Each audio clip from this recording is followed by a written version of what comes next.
Hi there and welcome to Yarnspirations.com.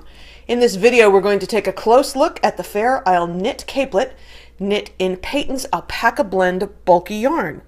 Now this is a very simple to stitch capelet. So far as the stitching goes, you begin at the bottom and work straight up with some decreasing at the top for the yoke shaping.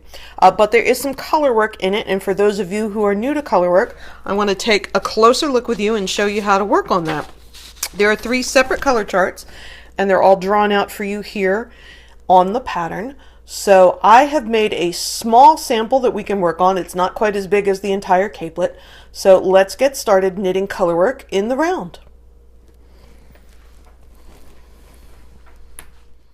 The first section that we're going to work on is labeled Chart 1 on your pattern, and it looks sort of like a little butterfly going on here. And they repeat, repeat, repeat. So there are 12 stitches in the repeat, and you repeat that chart, working from right to left every time because we're working in the round. So there are 12 stitches in the chart, which you can see right here. And I've already knit the 2 solid color rows, so we're going to start here with round 5. So it's 12 stitches, and then when you get to the end of the 12, you go back to the beginning. So you keep reading from right to left the same row of the chart over and over and over until the round of the capelet is finished. Now I have, like I said, I have a smaller one here to use on camera. I don't want to have a whole full-size piece or you'll never see what I'm doing. Now one of the notes it says is to carry the color that you're not using loosely on the wrong side of the work. So this is the only tricky part about color work. You want to carry the threads across the back, but you can't pull them too tightly, because if you pull them too tight, then the work gathers up and doesn't lay nice. But if it's too loose, then you can have, you can catch on it. You'll have floats that are sloppy and stitches are not neat. So this is the wrong side of chart 1, and you can see the colors that are not in use are just tracking across the back of the work. One of the ways to avoid getting holes in any kind of color work is to always twist your yarns in the same direction. So you always bring the new color of yarn under the old color of yarn. Now it does work the other way around, but new under old is what we generally tell people when we're teaching color work. And the reason you do it consistently is to make it much more neat in the back and to make sure you don't have unsightly holes in your work. So I'm going to bring the chart down here so I can see it. So we're on chart number 1. The beginning of the capelet is made in knit 2, purl 2 ribbon. Pay attention in the instructions so that you're using the correct size needle. So once again, this is not the full 3 inches that you'll have on the capelet, but I just wanted to get a little on there so you could see. And then looking at chart 1, now again, I'm saying it's rows on the chart because these are rows, but we're knitting in the rounds. So we're knitting in rounds. So the first 4 chart rows are solid, 2 of the green color and 2 of the tan. So you can see I already put those in off camera because you don't need to watch me knit solid colors. So now we are on row 5 of the chart, which is 1 brown, 3 blue, 2 brown, 1 blue, 2 brown, 3 blue, and then the next stitch will be 1 brown. We'll go right back to the beginning. Now when I'm starting a new color, what I like to do is just leave a 6 to 8 inch tail hanging and weave it in later. I don't like to knot my work, particularly because not only is this color work, this is also going to be a round join right here.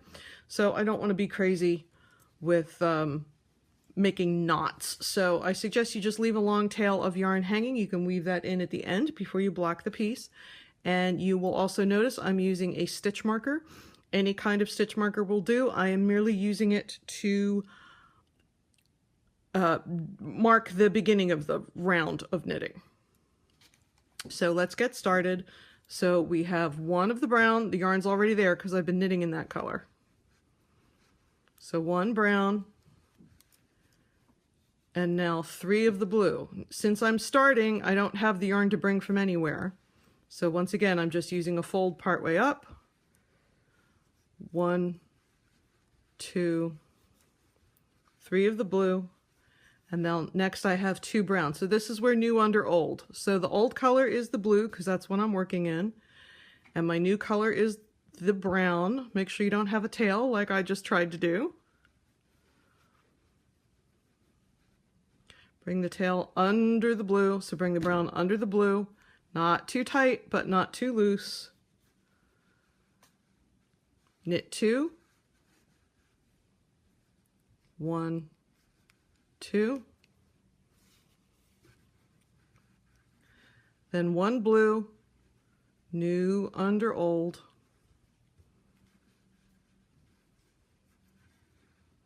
2 brown. 1, 2. 3 blue, new under old.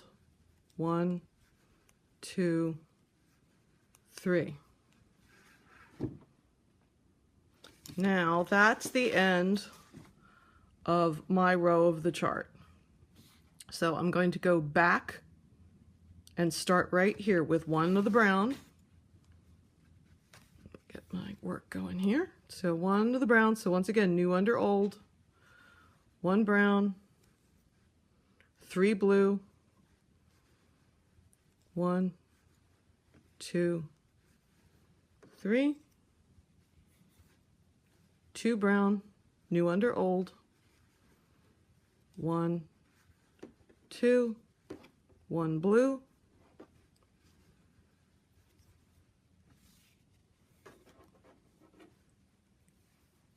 and let's see, I got some tails tangled here, so I want to get them out of the way.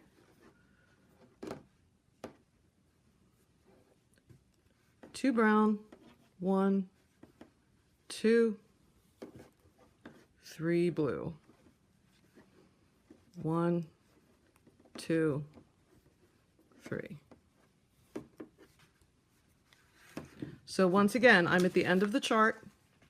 So now I'm going to go back to the beginning. I'm going to repeat this all the way around.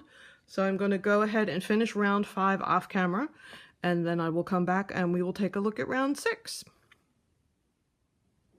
So I'm coming up to the end of the round, and I know that I've hit the end of the round where I hit my stitch marker. So here's my stitching on the front, and then here it is in the back. You can see that the strands are laying nice and flat across the back. Always bringing the new color under the old color, and they're not so tight that the work gathers up, and they're not so loose that I have sloppy stitching. The other thing I wanted to point out is as you're twisting your yarn, the strands of yarn that go to your working yarn can get really, really twisty like this because you're twisting the yarn over and over and over, so it can get a little twisty up here.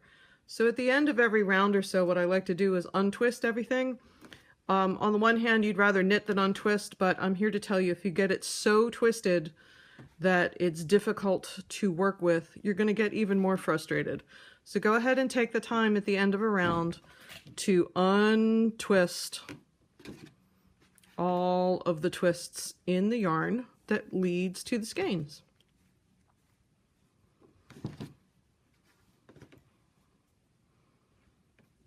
Okay, so I'm all untwisted. I have finished round 5. And now the next thing I'm going to do is round 6. Now, because we're working in rounds, even though the chart's in rows, we are always reading from right to left. You know, sometimes if you're doing Colorwork charts in rows, you start some this way and some this way, but because we're knitting in the round, everything is right to left. So we've done 5, now we have to do 6. It should be 1 brown, 1 blue, 1 brown, 2 blue, 3 brown, 2 blue, 1 brown, 1 blue, and then back to the beginning. So let's take a look at round 6.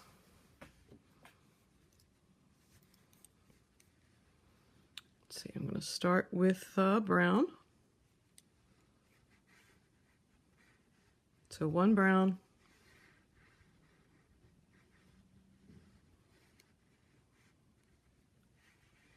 once again bring in the new color under the old, 1 blue, new under old, 1 brown, 2 blue,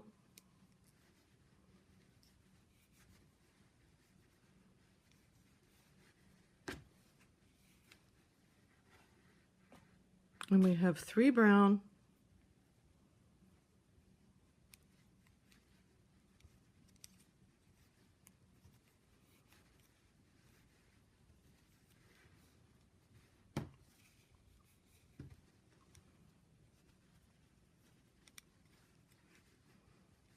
2 blue,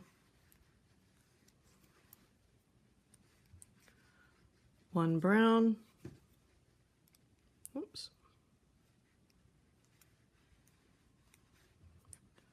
1 blue.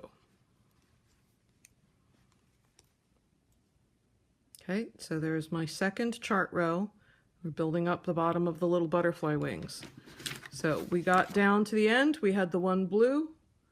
I'm going to go back to the beginning. Remember, it's row 6 of the chart, so 1 brown.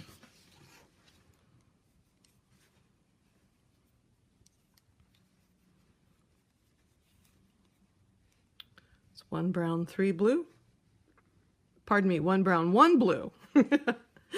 1 brown,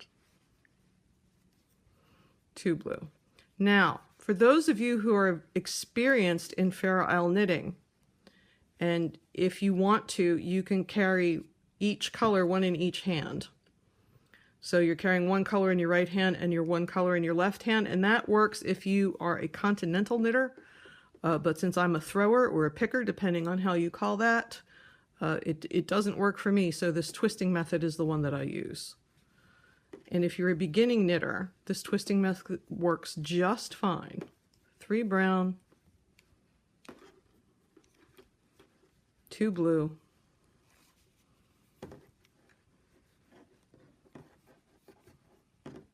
1 brown, 1 blue.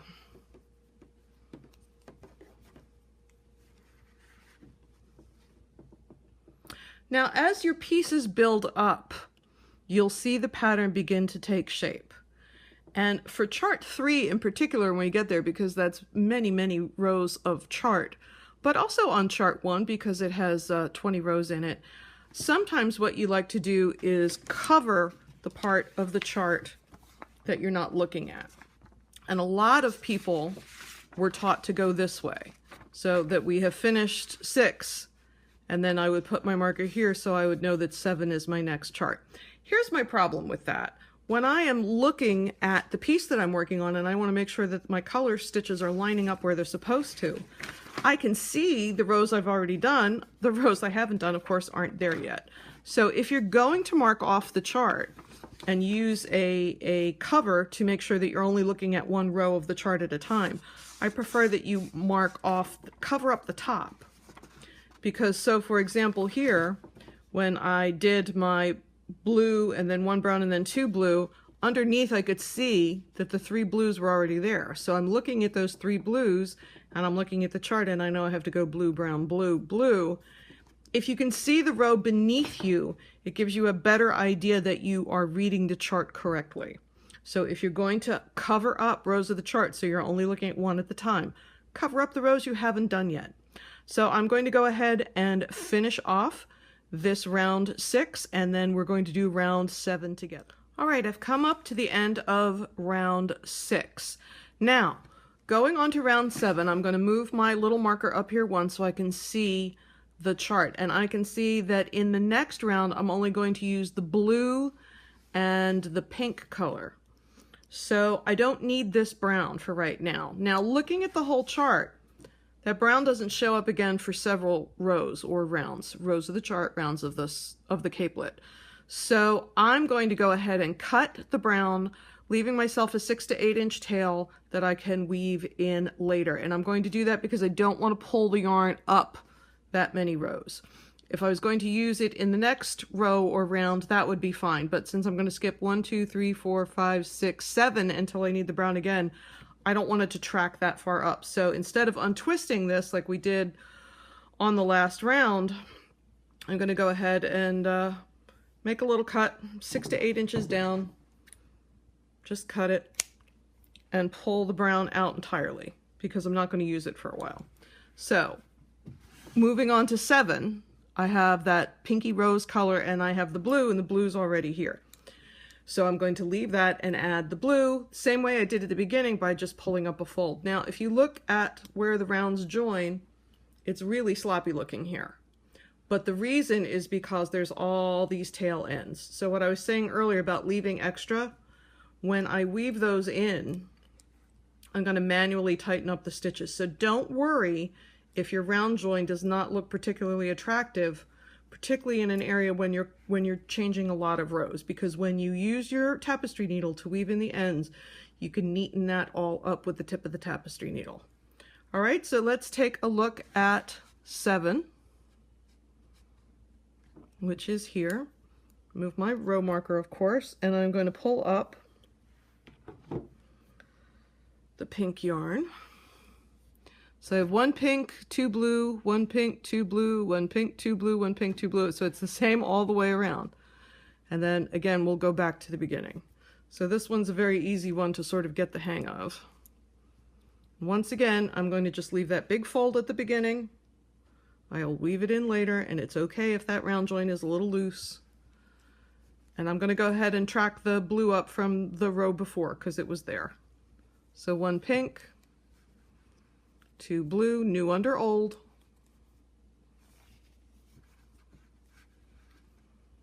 There's my pink, so under the blue. Pink, 2 blue.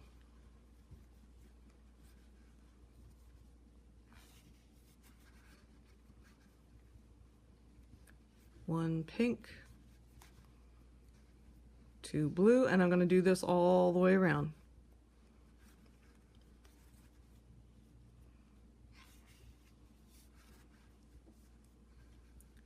One pink,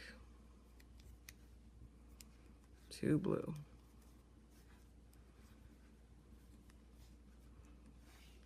Right, so at the end of 12 stitches, I go back to the first stitch. 1 pink, 2 blue, 1 pink, 2 blue. I'm going to do that all the way around.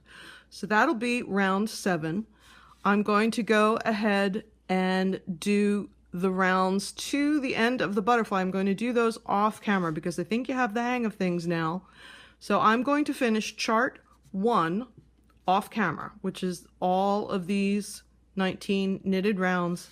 And then we're going to move on to chart 2, which is down here. We'll take a quick look at that. Now you can see I've knit all the way through chart 1. The next set of instructions say with main color knit, which I have already done, and then it says next round knit 13 or 17 or 20 depending on what size you're making. And I always recommend that you go through and circle the numbers for the size that you're going to make. But one of the nice things about the patterns from Yarnspirations is they're color coded. So you know that you are making the gold one or the green one or the burgundy one. But depending on your size, you're going to knit 13 or 17 or 20 and then knit 2 together, and you're going to do that all the way around. So let's take a look at that very quickly. Just a little refresher on a knit 2 together. Now, once again, my sample is really teeny tiny, so I'm not going to come out even at the end of this. But you will when you have knit that decrease round, which is the beginning of the shaping. When you come out at the end of that, you're still going to have a number of stitches that is a multiple of 12. So chart 2, which we're going to knit next, chart 2 is also a multiple of 12 stitches. But you're going to come out even because of the number of stitches you had to start with. 1, 2, 3, 4, 5, 6, 7, 8. 9, 10, 11, 12, 13, and then here's the knit 2 together. Literally just knit through both stitches at the same time, yarn over, pull it through both, push both off the left hand needle at the same time, and that is a decrease. So we're going to go ahead and work all the way around knitting the number that it tells you, either 13 or 17 or 20 depending on the size, and knit 2 together, and then that should be your stitch count at the end.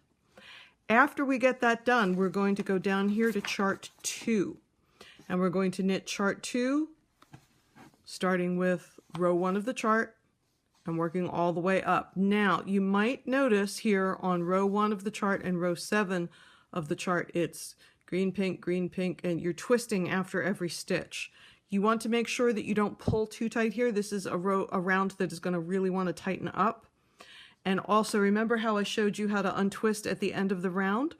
On these 2 rounds, 1 and 7, you may have to untwist more than once in a round, because since you're twisting after every stitch, that's going to get pretty tangled up pretty quickly. So finish your decreases and then knit all of chart 2. And then I will meet you back here because we're going to talk about some more decreasing and chart 3. So here I am at the end of chart 2. You can see that I have my every other stitch in a different color, like it shows on the chart. And as I reminded you before, because you're twisting after every stitch, you have to be very careful not to pull too tight or make them too loose. So now that chart 2 is finished, let's go back to the pattern and I'll show you what's going on this completed capelet. So after you finish chart 2, it says with main color, which is the gray, knit 1 round. So that's here. On the next round, you're going to knit 12 or 16 or 19, depending on your size, and knit 2 together, and you're going to do that all the way around. So here is that decrease row. You can see that the stitch angles a little bit to the right. That's where that decrease is. Then you're going to do 3 rounds in color B, which is that brown color. It's called toffee. And then you're going to have another decrease round, although this time you're going to knit 11 or 15 or 18 and then knit 2 together, etc., etc., and then 1 more round even in color B. So once this section is done, we're going to go to chart 3, which is over here. Now let's take a look at chart 3. Even though I have made a ton of decreases and shaping in the top of this capelet, I still at this point have a multiple of 12 stitches on my needle. And all of the decreasing that I have done has been on solid colored rounds that are not on the chart. But now for chart 3, we have decreasing within the chart. So we're going to start by having a 12 stitch repeat like we have had all along. So we'll do row 1 of the chart, row 2 of the chart, row 3 of the chart, and row 4 of the chart. Now on row 5, if you see this little symbol here and you look at the key, it tells you that's a knit 2 together. And you'll notice that both of those colors are the same, both of those stitches are the same color, so you don't have to worry about color changes there. So you're going to knit 2 together and then knit to the end of the 12 stitch repeat. So that should be knit 2 together and then 1, 2, 3, 4, 5, 6, 7, 8, 9, 10. Knit 2 together, knit 10, knit 2 together, knit 10, etc., etc. Now, since the chart has a decrease in it, north of where that decrease exists, now it's not a 12 stitch repeat, it's an 11 stitch repeat, and that's why there's only 11 stitches on the chart. So I'm going to follow the chart, follow the chart, follow the chart, follow the chart, and then up here on round 10, I have another decrease at the end of that 11 stitch repeat. So now after that decrease has happened, now I have 10.